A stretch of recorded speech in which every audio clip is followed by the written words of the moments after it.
ನಮಸ್ಕಾರ. ನಾನು doctor K Raghavendra Bhat ಅಂತೇಳಿ. ನಾನು ಯುನಿಸೆಫಿನ ಮಕ್ಕಳ ಸಂರಕ್ಷಣಾ ಯೋಜನೆಯ ಕೆಲಸ ಮಾಡ್ತಾ ಇದ್ದೀನಿ. ಕೊಪ್ಪಳ ಜಿಲ್ಲಾಧಿಕಾರಿಗಳ ಕಚೇರಿಯಲ್ಲಿದ್ದೀನಿ.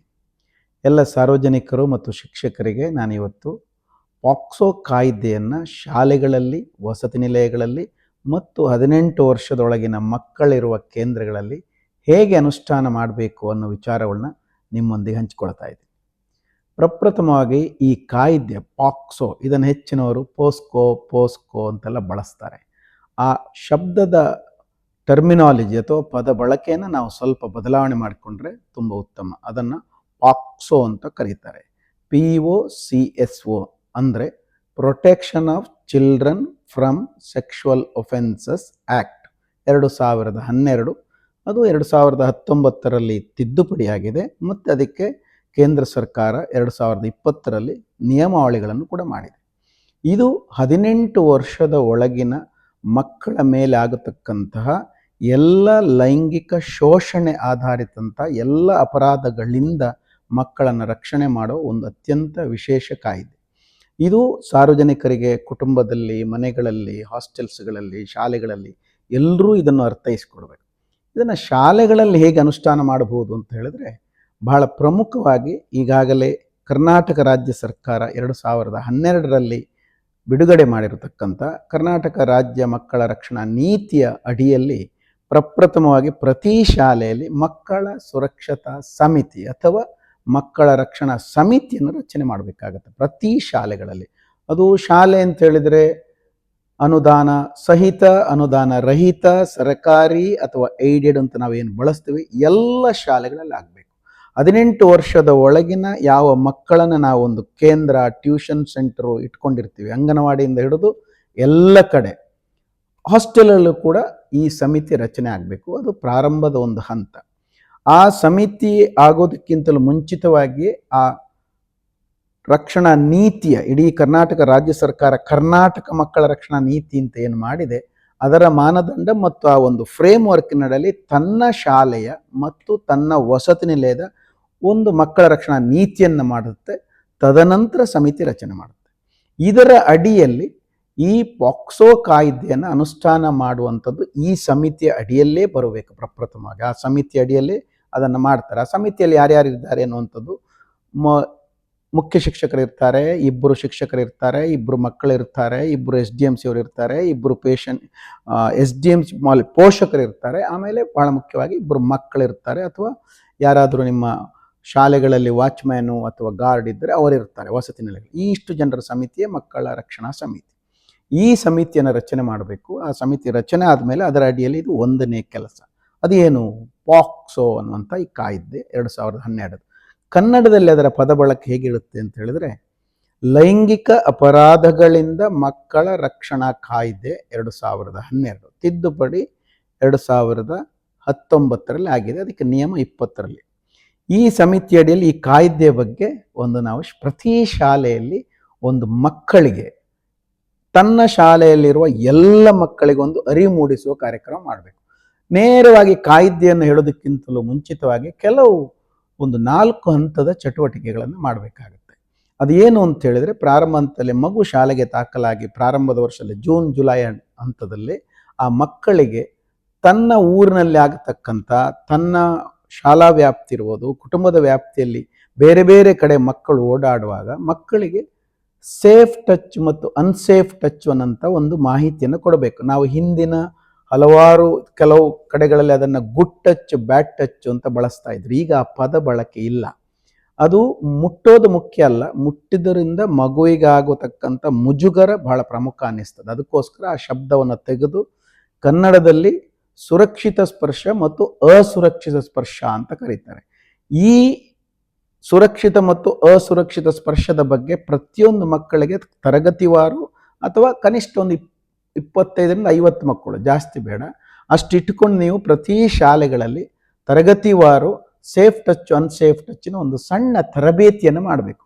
ನೇರವಾಗಿ ಪಾಕ್ಸೋ ಆ್ಯಕ್ಟು, ಲೈಂಗಿಕ ಹಿಂಸೆ, ಲೈಂಗಿಕ ದೌರ್ಜನ್ಯ, ಲೈಂಗಿಕ ಕಿರುಕುಳ, ಇದನ್ನು ಆ ವಿಷಯಕ್ಕೆ ಬರುವ ಮುಂಚಿತವಾಗಿ ನಮ್ಮ ಸಮಾಜದಲ್ಲಿ ವಿವಿಧ ಜಾಗಗಳಲ್ಲಿ, ಬಸ್ ಸ್ಟ್ಯಾಂಡ್ಗಳಲ್ಲಿ, ಬೇರೆ ಬೇರೆ ಕಡೆ ಇಂಥ ಒಂದು ಘಟನೆ ಅಥವಾ ಅನ್ಸೇಫ್ ಮಾಡುವಂಥ ಸಂದರ್ಭ ಇರ್ತದೆ, ಎಲ್ಲರೂ ಮಾಡೋದಿಲ್ಲ.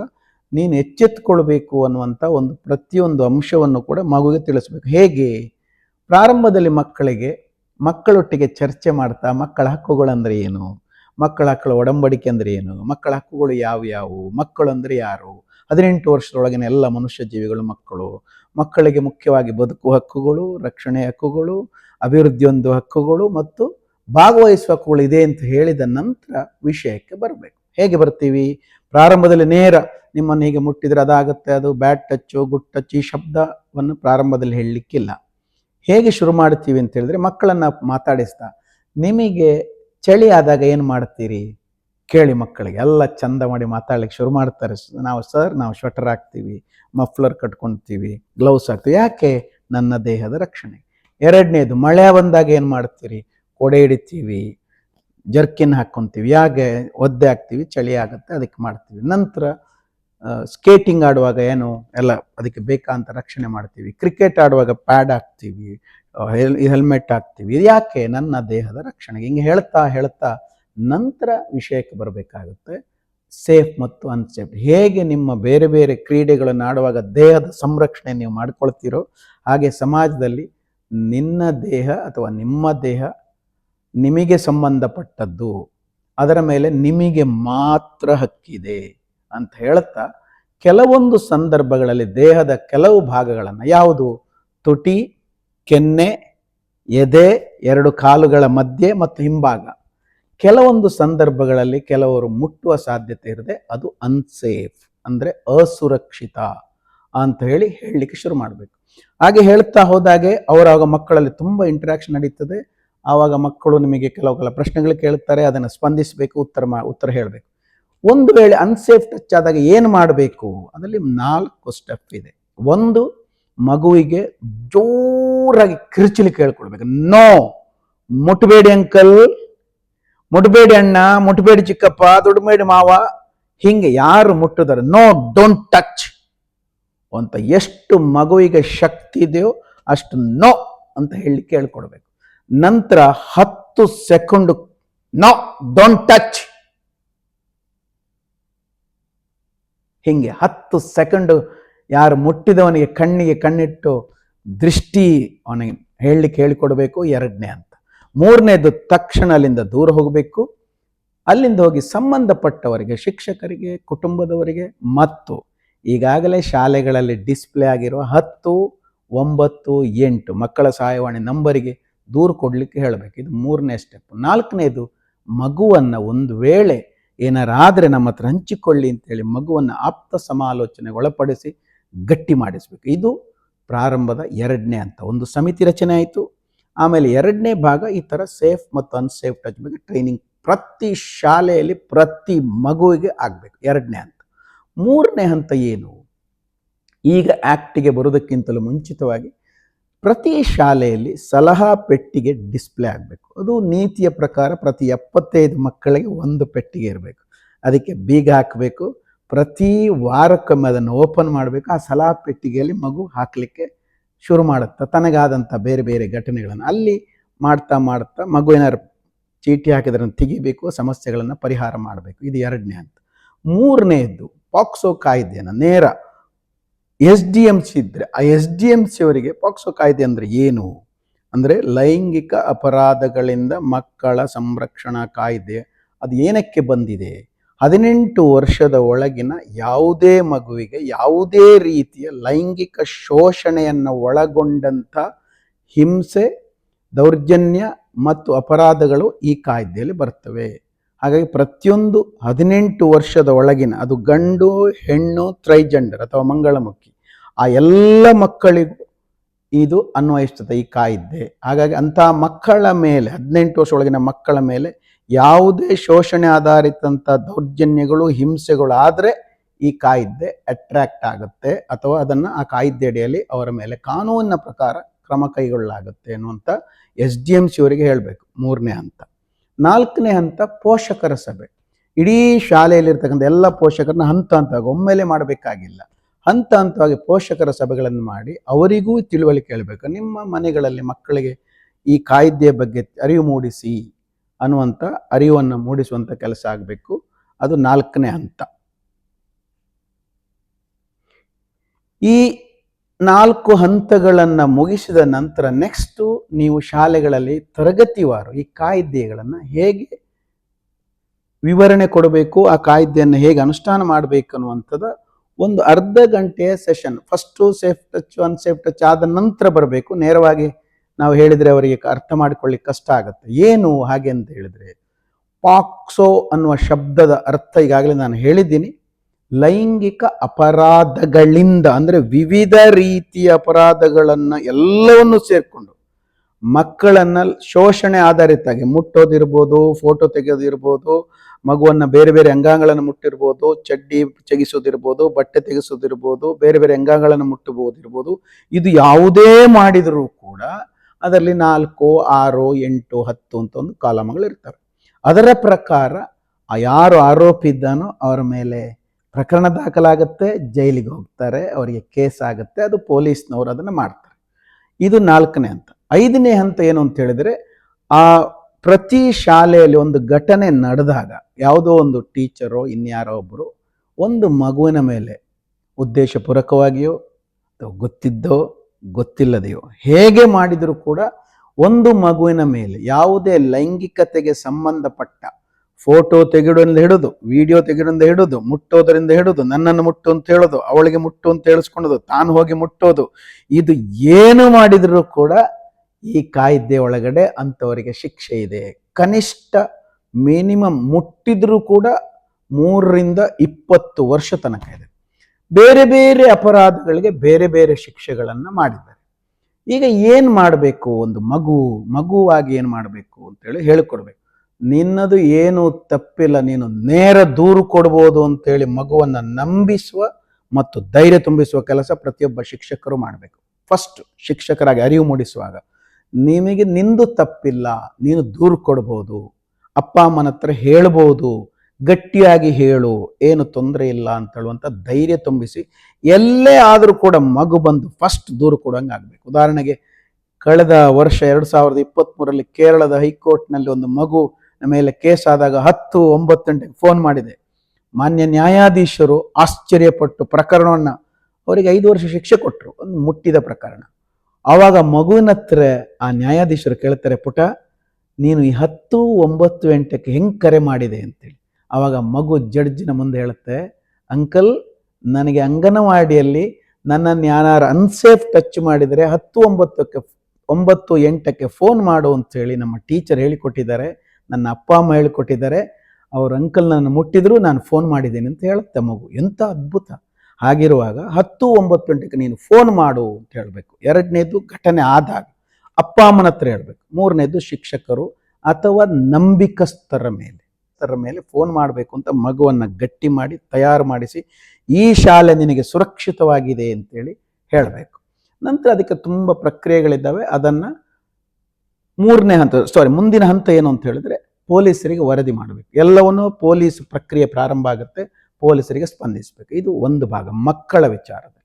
ಇನ್ನು ಶಾಲೆಯ ಶಿಕ್ಷಕರು, ಮುಖ್ಯೋಪಾಧ್ಯಾಯರು, ಶಾಲೆಯ ಸಿಬ್ಬಂದಿ ಯಾರೋ ಒಂದು ಮಗುವನ್ನು ಲೈಂಗಿಕ ಶೋಷಣೆ ಅಥವಾ ಹಿಂಸೆ ಏನಾರು ಮಾಡಿದ್ದಾರೆ ಅಂತ ಹೇಳಿದ್ರೆ ಏನು ಮಾಡಬೇಕು? ಬಹಳ ಮುಖ್ಯವಾಗಿ ಅದನ್ನು ಆ ಶಾಲಾ ವ್ಯಾಪ್ತಿಯ ಪೊಲೀಸ್ ಠಾಣೆಯಲ್ಲಿದೆ, ಅಲ್ಲಿ SJPU ಅಂತ ಒಂದು ಯೂನಿಟ್ ಇರುತ್ತೆ. ಅಂದರೆ ಅರ್ಥ ಆಗಲಿಕ್ಕೋಸ್ಕರ ಪೊಲೀಸ್ ಠಾಣೆ. ಆ ಪೊಲೀಸ್ ಠಾಣೆಗೆ ದೂರು ಕೊಡಬೇಕಾಗತ್ತೆ. ಸರ್ ನಮ್ಮಲ್ಲಿ ಹಿಂಗಿದೆ, ಬರವಣಿಗೆ ಲಿಖಿತವಾಗಿ ಕೊಡಬೇಕು, ಹಿಂಗೆ ಆಗಿದೆ, ಹಿಂಗಾಗಿದೆ. ಮತ್ತೆ ಅವರಿಗೆ ಸ್ಫೂರ್ತಿ ಸ್ಪಂದಿಸಬೇಕು ಆ ಪೊಲೀಸ್ನವ್ರಿಗೆ, ಹಿಂಗೆ ಆಗಿದೆ ಅಂತೇಳಿ ದೂರು ಕೊಡೋದನ್ನು. ಒಂದು ವೇಳೆ ದೂರು ಕೊಡದಿದ್ದರೆ ಅದರಲ್ಲೊಂದು ಕಾಯ್ದೆ ದೂರು ಕೊಡಬೇಕು ಅನ್ನುವಂಥದ್ದು 19 ಕಲಂ ಅಂತೇಳಿ ಈ ಕಾಯ್ದೆಯಲ್ಲಿ ಕೊಟ್ಟಿದ್ದಾರೆ. ಅದರ ಪ್ರಕಾರ ದೂರು ಕೊಡಬೇಕು. 2ನೇದು ಕೊಡದಿದ್ದರೆ ಕೂಡ ತಪ್ಪಾಗುತ್ತೆ. ಕೊಡದಿದ್ದರೆ 21ರಲ್ಲಿ ಯಾಕೆ ಕೊಟ್ಟಿಲ್ಲ ಅನ್ನೋದು ಕೂಡ ಪ್ರಕರಣ, ಯಾವ ಶಾಲೆ ನಡೀತಿದೋ ಅದರ HM ಇರ್ಬೋದು ಅಥವಾ ಮುಖ್ಯಸ್ಥರ ಮೇಲೆ ಪ್ರಕರಣ ದಾಖಲಿಸುವ ಅವಕಾಶವೂ ಇದೆ. ಹಾಗಾಗಿ ಫಸ್ಟು ದೂರು ಕೊಡೋದನ್ನು ನಾವು ಕಲಿಬೇಕಾಗತ್ತೆ. ಅದು 2ನೇ ಹಂತ. 3ನೇ ಹಂತ, ಎಲ್ಲಿ ಪ್ರಕರಣ ನಡೆದಿದೆಯೋ ಆ ಶಾಲೆಯ ಇಡೀ ಉಳಿದ ಮಕ್ಕಳಿಗೆ, ಪೋಷಕರಿಗೆ, SDMCರಿಗೆ ತೊಂದರೆ ಆಗದಂತೆ ಅದರ ಗೌಪ್ಯತೆಯನ್ನು ಕಾಪಾಡಬೇಕಾಗುತ್ತೆ. ಅದನ್ನು ಎಲ್ಲಿಯೂ ಪತ್ರಿಕೆಯಲ್ಲಿಯೂ ಮಾಧ್ಯಮದಲ್ಲಿಯೂ ಹಾಕಲಿಕ್ಕೆ ಅವಕಾಶ ಇಲ್ಲ. ಶಾಲೆ ಹೆಸರು ಕೂಡ ಬರುವಂಗಿಲ್ಲ, ಮಗುವಿನ ಹೆಸರು ಬರಬಾರದು, ಯಾವುದೇ ವಿಚಾರಗಳನ್ನು ಬರಬಾರದು. ಆರೋಪಿಯ ಹೆಸರು ಕೂಡ ಕಾಪಾಡಬೇಕು ಪ್ರಾರಂಭದಲ್ಲಿ. ಯಾಕಂದ್ರೆ ಆರೋಪಿ ಹೆಸರು ಹೇಳಿದ್ರೆ ಶಾಲೆ ಹೆಸರು ಕೆಲವು ಸಲ ಬರ್ತದೆ. ಹಾಗಾದ್ರೆ ಇಂಥ ತಾಲೂಕಿನಲ್ಲಿ ಇಂಥ ಘಟನೆ ಬಂದಿದೆ ಅಂತೇಳಿ ಒಂದು ಬರಬಹುದು. ಬಟ್ ಯಾವುದೇ ಐಡೆಂಟಿಫಿಕೇಶನ್ ಅಥವಾ ಗುರುತನ್ನು ಬಹಿರಂಗಪಡಿಸಬಾರದು. ಇದು ಎರಡನೇ ಹಂತ. ಘಟನೆ ನಡೆದಾಗ ಫಸ್ಟು ಪೊಲೀಸರಿಗೆ ದೂರು ಕೊಡಬೇಕು. ಈ ಕಡೆಯಿಂದ ಒಟ್ಟಿಗೆ ಯಾರು ಸಂತ್ರಸ್ತಿಯಾದ ಮಗುವನ್ನು ಗಟ್ಟಿ ತುಂಬಿಸಿ, ನಿಂದು ತಪ್ಪಿಲ್ಲ, ಅವನು ಮಾಡಿದ್ದು, ನೀನು ಸೇಫ್ ಇದೆಯಾ, ನಾವಿದ್ದೇನೆ, ಮಗುವನ್ನು ಗಟ್ಟಿ ಮಾಡಬೇಕು, ಸೇಫ್ ಝೋನಿಗೆ ಕರ್ಕೊಳ್ಬೇಕು, ಮತ್ತು ದೂರು ಕೊಡಬೇಕು. ದೂರು ಕೊಟ್ಟ ಮೇಲೆ ಮತ್ತೆ ಆ ಶಾಲೆಯ ಮುಖ್ಯಸ್ಥರು ಯಾರು ಸಿಬ್ಬಂದಿ ಮಾಡಿದ್ರೆ ಒಂದು ವೇಳೆ ಅವರನ್ನು ಅವರ ನಿಯಮಾನುಸಾರ, ಇಲಾಖೆಯ ನಿಯಮಾನುಸಾರ ಅವರನ್ನು ಅಮಾನತಿನಲ್ಲಿಡಬಹುದು, ಅವರ ಮೇಲಧಿಕಾರಿಗಳಿಗೆ ರಿಪೋರ್ಟ್ ಕೊಟ್ಟು ಮುಂದಿನ ಪ್ರಕ್ರಿಯೆ ಕೈಗೊಳ್ಳಬೇಕು. ಹಾಗಾಗಿ ಶಿಕ್ಷಕರೇ ಮತ್ತು ಸಾರ್ವಜನಿಕರೇ, ಪ್ರತಿ ಶಾಲೆಯಲ್ಲಿ ಪಾಕ್ಸೋ ಕಾಯ್ದೆಯ ಬಗ್ಗೆ ಅರಿವು ಮೂಡಿಸಲಿಕ್ಕೆ ಶಿಕ್ಷಣ ಇಲಾಖೆ ಈ ಥರದೊಂದು ಕೈಪಿಡಿಯನ್ನು ತಂದಿದೆ ನೋಡಿ. ಇಲ್ಲಿ ಈ ಕೈಪಿಡಿಯನ್ನು ಪ್ರತಿಯೊಬ್ಬ ಶಿಕ್ಷಕರು, ಸಾರ್ವಜನಿಕರು ಬಳಸ್ಕೊಂಡು ಶಾಲೆಗಳಲ್ಲಿ ಅರಿವಿಗೆ ಮುಂದಾಗಬೇಕು. ಜೊತೆಗೆ ಬಹಳ ಪ್ರಮುಖವಾಗಿ ಪ್ರತಿಯೊಬ್ಬ ಮಗುವಿಗೂ ಕೂಡ ಪಾಕ್ಸೋ ಕಾಯ್ದೆ ಬಗ್ಗೆ ಅಥವಾ ಲೈಂಗಿಕ ಶೋಷಣೆ, ಲೈಂಗಿಕ ಹಿಂಸೆ ಬಗ್ಗೆ ತರಬೇತಿ ನೀಡಲಿಕ್ಕೆ ಒಂದು ಕೈಪಿಡಿಯನ್ನು ಶಿಕ್ಷಣ ಇಲಾಖೆ ಹೊರಡಿಸಿದೆ. ಇದರ ಬಗ್ಗೆ ಕೂಡ ಪ್ರತಿ ಶಾಲೆಯವರು ಇದನ್ನು ಶಿಕ್ಷಣ ಇಲಾಖೆಯ ವೆಬ್ಸೈಟಲ್ಲಿ ಡೌನ್ಲೋಡ್ ಮಾಡಿಕೊಂಡು ನೀವು ಅರಿವಿಗೆ ಮುಂದಾಗಬೇಕು. ಮತ್ತು ಈ ಎಲ್ಲ ಪಾಕ್ಸೋ ಕಾಯ್ದೆಯ ಅರಿವು ಮೂಡಿಸಲಿಕ್ಕೋಸ್ಕರ 8/11/2020 ಮಾನ್ಯ ಶಿಕ್ಷಣ ಇಲಾಖೆಯ ಕಾರ್ಯದರ್ಶಿಗಳು ಮತ್ತು ಆಯುಕ್ತರು ಆದೇಶ ಹೊರಡಿಸಿದ್ದಾರೆ. ಅದರಲ್ಲಿ ಸಂಪೂರ್ಣವಾದ ವಿವರ ಇದೆ. ಅದನ್ನು ನಾವು ಓದಿಕೊಂಡು ಅದರ ಪ್ರಕಾರ ಅನುಷ್ಠಾನ ಮಾಡುವುದರ ಮುಖಾಂತರ ಪ್ರತಿ ಶಾಲೆಯಲ್ಲಿ ತಪ್ಪದೆ ಸಾರ್ವಜನಿಕರಿಗೂ ಕೂಡ ಪ್ರಶ್ನೆ ಮಾಡಲಿಕ್ಕೆ ಅಧಿಕಾರ ಇದೆ. ಶಾಲೆಯ ಮುಂಭಾಗದಲ್ಲಿ 10, 9, 8 ಮಕ್ಕಳ ಸಹಾಯವಾಣಿಯ ಬೋರ್ಡ್ ಇದೆ ಅನ್ನೋದನ್ನು ಖಚಿತಪಡಿಸಿಕೊಳ್ಳಿ. ಅದನ್ನು ಡಿಸ್ಪ್ಲೇ ಮಾಡುವಾಗ ಅಥವಾ ಅದನ್ನು ಶಾಲೆ ಹೊರಭಾಗದಲ್ಲಿ ಇರುವ ಹಾಗೆ ಎಲ್ಲ ಶಾಲೆಗಳಿಗೆ ಶಿಕ್ಷಕರು ಫಸ್ಟ್ ನೀವು ಅದನ್ನು ಡಿಸ್ಪ್ಲೇ ಮಾಡೋ ಮುಖಾಂತರ ಪಾಕ್ಸೋ ಅರಿವಿಗೆ ನೀವು ಚಾಲನೆ ಕೊಡಬೇಕು. ಸಾರ್ವಜನಿಕರು, ಶಿಕ್ಷಕರು ನಿಮ್ಮ ಕ್ಷೇತ್ರ ವ್ಯಾಪ್ತಿಯಲ್ಲಿ, ನನ್ನ ಕ್ಷೇತ್ರ ವ್ಯಾಪ್ತಿಯಲ್ಲಿ, ನನ್ನ ಸುತ್ತಮುತ್ತ ಇರುವ ಶಾಲೆಗಳು ಮಕ್ಕಳಿಗೆ ಸುರಕ್ಷಿತ ಅಂತ ಹೇಳಲಿಕ್ಕೆ ಸಾರ್ವಜನಿಕರು ಮುಂದಾಗಬೇಕು, ಪೋಷಕರು ಮುಂದಾಗಬೇಕು, SDMC ಅವರು ಮುಂದಾಗಬೇಕು. ಮತ್ತು ಪ್ರತಿಯೊಂದು ಶಾಲೆ ಕೂಡ ಮಗು ಸಂಭ್ರಮದಿಂದ ಓಡ್ಕೊಂಡು ಶಾಲೆಗೆ ಹೋಗಬೇಕಂದ್ರೆ ಆ ಶಾಲೆ ಸುರಕ್ಷಿತ ಇದೆ ಅಂತೇಳಿ ಆ ಮಗುವಿಗೆ ನಂಬಿಕೆ ಇರಬೇಕು, ಧೈರ್ಯ ಇರಬೇಕು. ಅದು ಓಡ್ಕೊಂಡು ಶಾಲೆ ಮೆಟ್ಲು ಹತ್ತಬೇಕು. ಅಂಥ ಸುರಕ್ಷಿತವಾದಂಥ ಶಾಲಾ ವಾತಾವರಣ ನಿರ್ಮಾಣ ಮಾಡಲಿಕ್ಕೆ ಶಿಕ್ಷಕರು, SDMC ಅವರು, ಪೋಷಕರು, ಸಾರ್ವಜನಿಕರು ಎಲ್ಲರೂ ನೀವು ಕೈ ಜೋಡಿಸಬೇಕು. ಮತ್ತು ಅಂಥ ಸುರಕ್ಷಿತವಾದಂಥ ಶಾಲೆ ಒಂದು ನಿರ್ಮಾಣಕ್ಕೆ, ಅಂಥ ವಾತಾವರಣಕ್ಕೆ ನೀವೆಲ್ಲರೂ ಸಾಕ್ಷಿಗಳಾಗಬೇಕು ಅಂತ ಹೇಳುತ್ತಾ ನನ್ನ ಮಾತನ್ನು ಮುಗಿಸ್ತಾ ಇದ್ದೀನಿ. ಎಲ್ಲರಿಗೂ ಧನ್ಯವಾದಗಳು.